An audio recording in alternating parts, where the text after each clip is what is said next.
Assalamualaikum warahmatullahi wabarakatuh. Bagaimana kabarnya sahabat Go Islam? Semoga selalu Allah berikan sehat lahir dan kesehatan iman ya. Sahabat, dalam dunia medis, aborsi adalah menggugurkan kandungan janin sebelum sempurna masa kehamilan, baik dengan obat-obatan atau lainnya. Dalam bahasa Arab, aborsi disebut dengan istilah al-ijhad.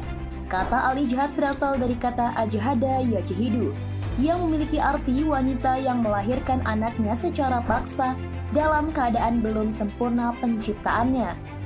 Dalam kitab Al-Misbah Al-Munir juga disebutkan bahwa aborsi dalam fikih disebut isqat, menggugurkan, ilqa, melempar, atau tarhu, membuang. Di Indonesia, aborsi dilegalkan mengacu pada Undang-Undang Kesehatan Nomor 36 Tahun 2009, khususnya Pasal 75 Ayat 1, yang ditegaskan bahwa setiap orang dilarang melakukan aborsi terkecuali berdasarkan indikasi kedaruratan medis dan kehamilan akibat pemerkosaan yang dapat menimbulkan trauma psikologis bagi korban perkosaan. PP ini menuai pro dan kontra dari berbagai kalangan beserta alasannya. Lalu bagaimana hukum aborsi dalam Islam?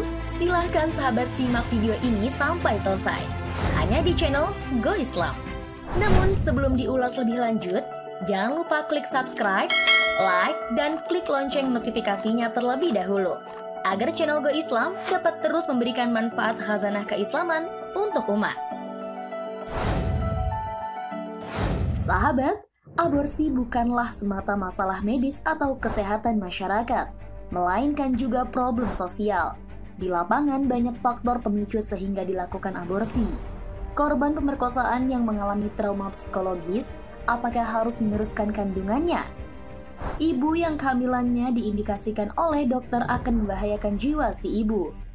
Apakah harus diteruskan kandungannya? Namun ada juga pihak-pihak yang menggunakan aborsi sebagai solusi untuk tidak bertanggung jawab dan menghindari malu, utamanya untuk kasus hamil di luar nikah. Ada juga pasangan menikah yang sudah memiliki banyak anak.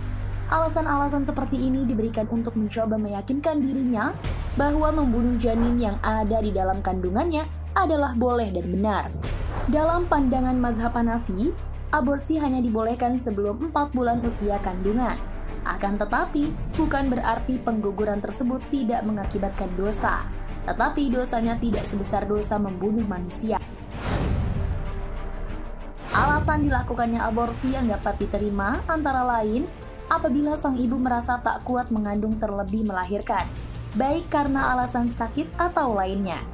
Sedangkan dalam pandangan mazhab Maliki, aborsi sangat jelas dilarang. Bahkan mazhab ini melarang dilakukannya aborsi meski umur janin masih kurang dari 40 hari setelah bertemunya sperma dan ovum. Berbeda dengan mazhab Maliki, ulama mazhab Syafi'i memiliki pendapat yang berbeda-beda tentang boleh tidaknya menggugurkan kandungan setelah pertemuan sperma dan ovum dalam batas 40 hari.